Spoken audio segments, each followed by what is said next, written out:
Hi, first grade! With permission from Scholastic, today I'm going to read chapters 2 and 3 of Junie B. Jones' One Man Band. Chapter 2 is called More Piggy Problems. Remember, she hurt her foot in chapter 1 because she kicked the watering can. I stayed in my daydream a real long time. Also, I think I snored a little bit. Then, all of a sudden, smack! Mr. Scary clapped his loud hands together, and that noise scared the daylights out of me, I tell ya.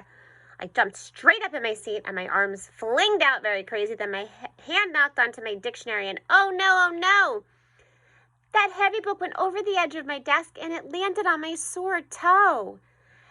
Ow! I shouted real loud. Ow, ow, ow, ow, ow! I reached for my foot and I started to cry. Mr. Scary came running back to me. Then he quick sent Herbert to the school nurse to get some ice. And hooray for Herbert, because he brought that woman back with him. Her name is Mrs. Weller. I know her from previous accidents. Mrs. Weller gave me some tissues and she put an ice bag on my piggy toe. It felt heavy and soggy on that sore guy. I pulled my foot away, but she put it right back on. Please, Junie B., said Miss Weller. If you just keep this ice on your toe, it will start to feel better, I promise. I shook my head real fast. No, it won't, Miss Weller, I said. I know it won't, because Mother already put ice on that same toe yesterday, but today it still hurt, and that's how come I had to wear sandals to school. Oh, dear, she said. You mean this poor toe was already injured before you came to school today?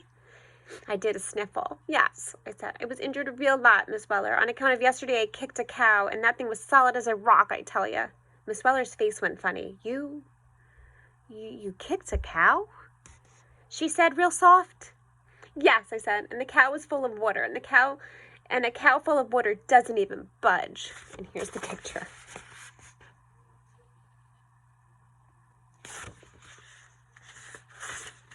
After that, Miss Weller got very speechless, and she didn't ask any more questions. She just kept holding the ice bag on my foot, plus also she mumbled to herself. Room 1 stretched out their necks to see my foot. Then Shirley stood up and she said that she knows just how I feel. Because one time she accidentally kicked a brick, and that didn't feel good either. And then Roger said he hurt his toe before, because last year he accidentally kicked a refrigerator repair truck. Plus, a boy named Sheldon said that last summer he accidentally kicked a giant tree stump on account of his cousin told him it was made out of rubber. Only it wasn't, said Sheldon, very upset. It was made out of tree. And so all of my toes got their heads bashed in. After that, Sheldon put his foot up on his desk and he started taking off his shoe to show us. Mr. Scary held up his hand. No, Sheldon, please. That's really not necessary, he said. But Sheldon quick yanked off his shoe and sock and he raised his piggies way high in the air. See, everyone, see the baby one? The baby one still has a little red knob on the side of it. He said, see? Just then, Sheldon tipped his chair back on 2 legs so he could raise his foot even higher. Only too bad for him because as quick as a blink, his chair leg slid out from underneath him.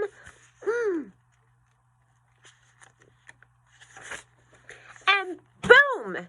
He went crashing into the aisle and his forehead got a knob on it, just like his baby toe. Miss Weller quick grabbed the ice bag from my foot and she put it on Sheldon's head. She said he needed to come to the office with her right away. Only wait till you hear this. Sheldon didn't even cry. Instead, he left the ice bag on his head and he put his shoe and sock back on very calm and he walked to the door with Miss Weller. All of us clapped and clapped for that brave boy. Sheldon smiled when he heard that. Then he turned around and he did a bow and the ice bag fell off his head.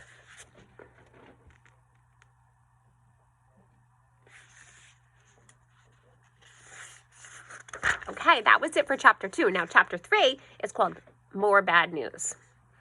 Mother came to get me from school that day. She said she would drive me and Sheldon home so we wouldn't have to take the bus. I walked to the parking lot very limping. Sheldon was still wearing the ice bag on the top of his head. My, it must have been quite a day in room 1, said Mother. Sheldon did a sigh. I've had better,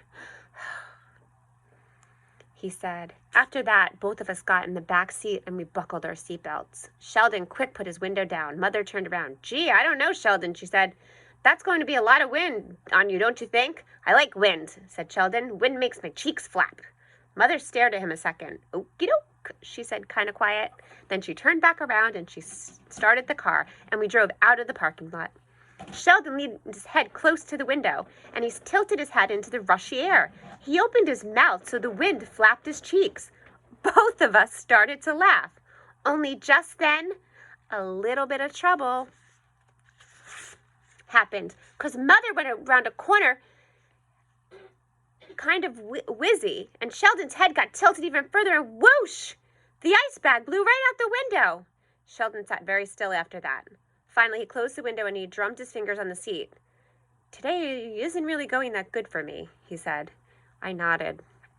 Then I patted his arm, because sometimes I understand that boy perfectly well. That night, I tossed and turned in my bed, because my toe didn't like things touching it, that's why. Not even the sheet. Poor Junie B.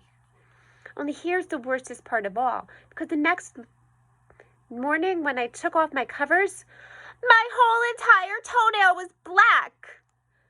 I did a scream at that terrible sight. Mother and Daddy came running. Junie B., what on earth is the matter, said Mother. My toe is the matter. My toe is the matter, I hollered back. Look, look, look. I held up my foot, Mother to see. Oh my, she said. The doctor said this might happen. Your toenail has a bad bruise on it. I wrinkled my eyebrows at her. A bruise? I said. That's all it is? It's just a bruise? Mother nodded. Yes, it's just a bruise. Junie B., she said, but I'm afraid it's going to be a little painful to wear shoes for a while. Daddy sat down next to me. Don't worry, though, honey, he said. As soon as it grows out, it will look normal again. He pointed to his bare foot. Look at mine. I've bruised my big toenail many times over the years, but it's always grown out, good as new. See? I looked at it and made a face. Daddy's big toe is not attractive.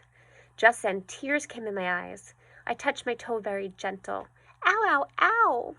It hurts even worser than yesterday, I said. And so now what am I supposed to do? Because I don't even want to wear sandals to school again. Here's the picture.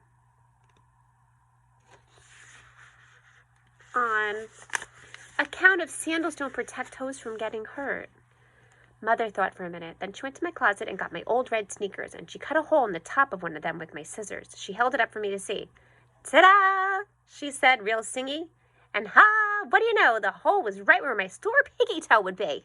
Mother helped me put my red socks, then she slid the holy sneaker on my foot, very careful, and surprise, surprise, it didn't even hurt hardly. After breakfast, Mother drove me to school again, only at first, when I went to my room, I felt kind of shy about my sneaker hole, and so I snuck to my seat and showed it to my friend Herb in private. And guess what? Herbert's whole face lighted up. A window, he said. You've got a window in your shoe. I did a giggle at that idea. Yeah, I said, a piggy toe window. Just then Sheldon came hurrying to room 1. He had a shiny red Band-Aid on his forehead. He stood in the front of the room and he pointed with his finger. No one touch this, please, he said real loud. And he turned to Mr. Scary. Even though I came back to school today, I'm still not totally right up here, he said. Mr. Scary nodded. Oh, yes, Sheldon, I'm very aware of that, he said. Sheldon kept on talking. I probably shouldn't play in the kickball tournament on Friday either, he said. Because what if I'm standing at home plate and a ball starts rolling at me, and then it hits a rock, and then it bounces up and smacks me in the Band-Aid, and I get a bump on the top of my bump. He did a little shiver. Double bumps. Not good, he said. Mr. Scary looked at him. No, Sheldon. Double bumps would not be good, he said. But don't worry, between now and then, I'm sure we can come up with something else you can do in the tournament. After that, Mr. Scary glanced over at me. And don't you worry either, Junie B., he said. We'll think of something else you can do, okay? I raised my eyebrows at that guy. Yeah, but I don't want to do something else, Mr. Scary said. I want to play in the kickball game. I've been practicing real hard. Mr. Scary smiled kind of sad. Yes, I'm sure you have, Junie B., he said. But your toe is already sore. And I doubt if you'll feel like kicking a ball with it by Friday.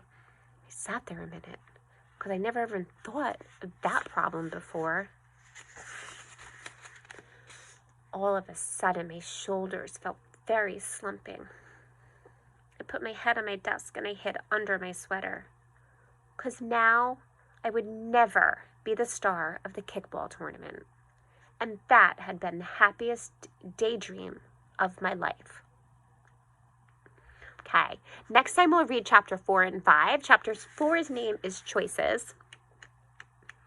And chapter 5's name is Lemonade. Okay? Have a great day. Bye, 1HG. I missed you.